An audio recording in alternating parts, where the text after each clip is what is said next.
My prayers are my personal love affair with God. I will talk to my God and God will answer me.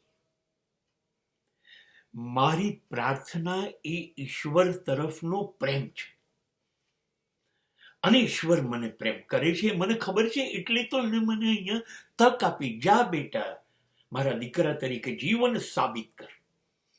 હા, એવું બને છે કે જ્યારે હું મૂંઝાવું, જ્યારે હું તકલીફમાં આવું, મને કોઈ રસ્તો ન દેખાય, ત્યારે મારી પ્રાર્થનામાં હું એને પૂછું છું, સર મૂંઝાયો છું, ફસાયો છું, વોટ ટુ ડુ. ત્યારે 3 જવાબ આવે છે.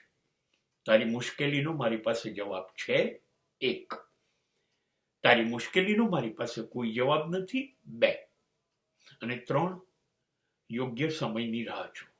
મને ઈશ્વર આ 3 જવાબ આપે છે, જેમાંનો મને જે લાયક લાગે એ હું સ્વીકારું છું.